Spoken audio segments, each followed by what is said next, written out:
संकट मोचन हनुमान मंदिर वाराणसी उत्तर प्रदेश में स्थित है। इसे महर्षि तुलसीदास जी के द्वारा बनाया गया था। मान्यता है कि 16वीं शताब्दी में जब महर्षि तुलसीदास जी ने रामचरितमानस व हनुमान चालीसा की रचना की थी, तब भक्त हनुमान ने उन्हें इसी जगह पर दर्शन दिए थे। उन्होंने ही तुलसीदास जी का श्री राम से मिलन करवाने का सहयोग किया था। इसलिए तुलसीदास जी ने उसी जगह पर हनुमान मंदिर का निर्माण करवाया। संक्षेप में इस मंदिर को संकट मोचन मंदिर वाराणसी के नाम से भी जाना जाता है। ऐसे में आज हम आपको संकट मोचन हनुमान मंदिर वाराणसी के बारे में पूर्ण जानकारी देने वाले हैं। नमस्कार दोस्तों, मेरा नाम आचार्य ज्योति वर्मा है। अमृत मंथन में मैं आपका स्वागत करती हूँ। तो चलिए दोस्तों, देरी न करते हुए अपनी वीडियो की शुरुआत करते हैं। गोस्वामी तुलसीदास जी और हनुमान जी के बीच कई रोचक प्रसंग हैं। माता सीता ने हनुमान जी की राम भक्ति देखकर उन्हें कलयुग के अंत तक श्री राम भक्तों की सेवा करने का आशीर्वाद दिया था। तब तुलसीदास जी भी श्री राम के अनन्य भक्त थे, लेकिन उनके समय में भारत भूमि पर दुष्ट मुगल आक्रांता अकबर का शासन था।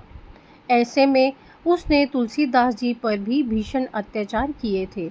इसी कारण स्वयं हनुमान जी तुलसी जी के कई बार सहायता करने आए थे और उनका मार्गदर्शन किया था। ऐसे में तुलसीदास जी ने हनुमान जी को समर्पित संकट मोचन मंदिर वाराणसी का निर्माण किया था। आज हम अपने सामने इसी मंदिर की कहानी और उसके बारे में अन्य महत्वपूर्ण जानकारी रखने जा रहे हैं। सबसे पहले तो इस संकट मोचन हनुमान मंदिर वाराणसी की कहानी के बारे में जान लेते हैं। तो यह उस समय की बात है जब हनुमान जी रामचरितमानस की रचना कर रहे थे और गंगा घाट पर उसके अध्याय पढ़कर सुनाया करते थे। आइए जानते हैं इसके बारे में। गोस्वामी तुलसीदास जी ने रामचरितमानस की रचना की थी। इसके अध्यायों को वे वाराणसी के 80 घाट पर प्रतिदिन श्रद्धालुओं को पढ़कर सुनाया करते थे व राम भजन किया करते थे।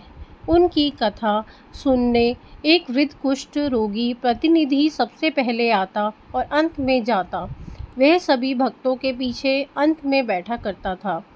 तुलसीदास जी प्रतिदिन सुबह के समय पीपल के वृक्ष को पानी दिया करते थे। एक दिन उस पीपल के वृक्ष पर बैठे पिशाच ने उनसे पूछा कि वह श्री राम से मिलने चाहते हैं। तुलसीदास जी यह सुनकर उत्साहित हो गए और उससे पूछा कि लेकिन मुझे श्री राम से मिलवाएगा कौन? तब पिशाच ने उत्तर दिया, हनुमान। यह सुनकर तुलसीदास जी शंका में पड़ गए। तब उस पिशाच ने उन्हें बताया कि आपकी रामकथा सुनने जो वृद्ध कुष्ठ रोगी प्रतिदिन आता है वही भक्त हनुमान है। यह सुनकर तुलसीदास जी अति उत्साहित हो गए। अगली बार रामकथा सुनने के बाद जब सभी लोग चले गए, तब तुलसीदास जी ने उस वृद्ध व्यक्ति का पीछा किया। हनुमान जी सब समझ गए कि तुलसीदास जी के द्वारा उनका पीछा किया जा रहा है, इसलिए वह वहीं रुक गए। हनुमान जी के रुकते ही तुलसीदास जी उनके चरणों में गिर गए और उनसे अपने असली रूप में आने की याचना की। उसके बाद हनुमान जी ने उन्हें अपने असली रूप में दर्शन दिए।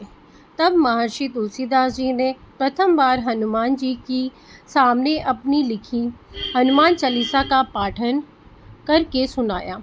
इसके बाद तुलसीदास जी ने हनुमान जी से श्री राम से मिलने का मार्ग पूछा। तब हनुमान जी ने उन्हें बताया कि श्री राम व उनके छोटे भाई लक्ष्मण चित्रकूट में उन्हें मिलेंगे, इसलिए वह उनसे मिलने चित्रकूट जाएं। इसके बाद हनुमान जी तुलसीदास जी के जीवन को एक नई दिशा देकर वहां से चले गए थे। हनुमान जी जिस घाट पर तुलसीदास जी के द्वारा रामचरितमानस का पाठ सुनने आया करते थे, वहीं पर तुलसीदास जी के द्वारा संकट मोचन हनुमान मंदिर वाराणसी का निर्माण करवाया गया था। इसी कारण आज के समय में इस मंदिर का महत्व बहुत ज़्यादा है। इसे वाराणसी का प्राचीन मंदिर भी कहा जाता है। संकट मोचन हनुमान मंदिर वाराणसी की संरचना। संकट मोचन हनुमान मंदिर वाराणसी के 8.5 एकड़ की भूमि में फैला हुआ है। इसमें मुख्य मंदिर 2 एकड़ की भूमि पर ही स्थित है और बाकी की भूमि पर वैसे ही रहने दिया गया है।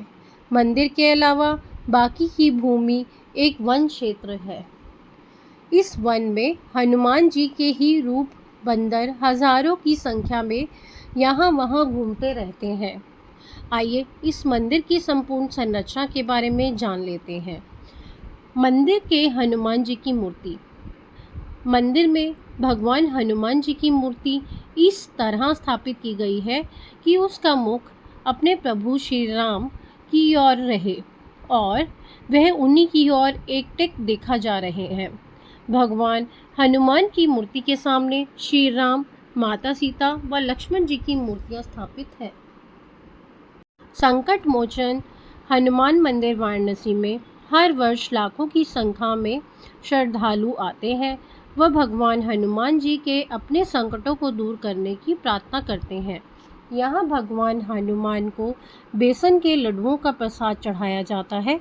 इन लड्डुओं को मंदिर में ही विशेष सामग्री के साथ देसी घी में बनाकर तैयार किया जाता है, जिसे बांस के डिब्बे में पैक करके भक्तों को दिया जाता है। इस प्रसाद की ख्याति देश ही नहीं अपितु विदेशों में भी है। यहाँ आने वाले भक्तगण हनुमान जी को चमेली का तेल में मिला सिंदूर चढ़ाते हैं। इसके अलावा चोला वस्त्र जो कि पीले रंग का होता है वह भी चढ़ाया जाता है। मान्यता है कि ऐसा करने से उनकी हर मान्यता पूरी हो जाती है। इसी के साथ वहाँ के बंदरों को भी भक्तगण केले व अन्य फल खाने को देते हैं। संकट मोचन हनुमान मंदिर में हर वर्ष भक्तों के लिए एक विशेष संगीत समारोह का आयोजन किया जाता है, जो अप्रैल मास में लगता है। इस समारोह में देश विदेश के कई हनुमान मंडली, गायक, कलाकार सभी प्रतिभा दिखाने आते हैं। मंदिर में कलाकार अपनी प्रस्तुति देखने के लिए किसी प्रकार का शुल्क नहीं लेते हैं। भक्तगण यहाँ विशेष रूप से मंगलवार व शनिवार के दिन आते हैं। इस दिन हनुमान जी की कृपा करने का विशेष महत्व होता है। संगीत समारोह में अलावा यहाँ पर विशेष आयोजन रामनवमी, हनुमान जयंती, दिवाली इत्यादि त्योहारों पर किया जाता है। मंदिर प्रातः 5 बजे खुल जाता है। इस समय सुबह की आरती होती है व साथ ही हनुमान चालीसा का पाठ किया जाता है। सुबह की आरती विभिन्न ढोल नगाड़ों व मंत्रों के साथ की जाती है। मंदिर दोपहर के समय 12 से 3 बजे के बीच में बंद रहता है। इसके बाद संध्या की आरती 9 बजे होती है। इसके बाद मंदिर बंद हो जाता है। मौसम में परिवर्तन के अनुसार आरती के समय में भी थोड़ा बहुत परिवर्तन संभव है। संकट मोचन हनुमान मंदिर बनारस हर दिन अपने भक्तों के लिए खुला रहता है। इस तरह से आप सोमवार से लेकर रविवार सप्ताह के किसी भी दिन मंदिर में जाकर हनुमान जी के दर्शन कर सकते हैं। बस दोपहर के समय हनुमान जी विश्राम करते हैं। इस कारण 12 बजे से लेकर 3 बजे तक मंदिर के कपाट बंद रहते हैं। सन 2006 में वाराणसी शहर में आतंकवादियों के द्वारा 3 विस्फोट किए गए थे। इसमें से एक विस्फोट इस मंदिर के अंदर भी हुआ था। उस समय में आरती हो रही थी व भारी मात्रा में श्रद्धालु वहाँ उपस्थित थे। इस विस्फोट में मंदिर में करीब 7 से 10 भक्तों की जान चली गई थी व 35 से 40 भक्त घायल हो गए थे। इस विस्फोट के बाद से मंदिर परिसर की सुरक्षा को बढ़ा दिया गया था। अब संकट मोचन मंदिर वाराणसी में नियमित रूप से पुलिस के सिपाही तैनात रहते हैं। साथ ही समय समय पर वरिष्ठ अधिकारी यहाँ की निगरानी करते रहते हैं।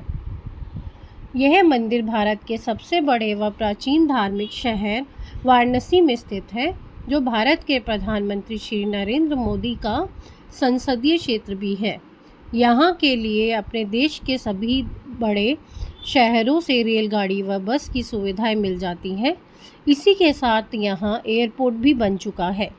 इसलिए आप यहाँ किसी भी मार्ग में आ सकते हैं। साथ ही यहाँ पर असंख्य होटल, रेस्टोरेंट, धर्मशाला, होम स्टे, कमरे इत्यादि की सुविधाएं भी हैं। इस तरह से आज अपने संकट मोचन हनुमान मंदिर वाराणसी के बारे में समूची जानकारी ले ली है। अब यदि आप वाराणसी की यात्रा पर जाएं तो अवश्य ही यहाँ के प्रसाद व मान्यता प्राप्त हनुमान मंदिर भी जाएं। दोस्तों, अगर आपको मेरी वीडियो अच्छी लगी हो तो लाइक कीजिए, शेयर कीजिए, सब्सक्राइब कीजिए और बेल आइकन को ज़रूर प्रेस कीजिए ताकि आने वाली वीडियो की नोटिफिकेशन आप तक सबसे पहले पहुँचे। धन्यवाद दोस्तों।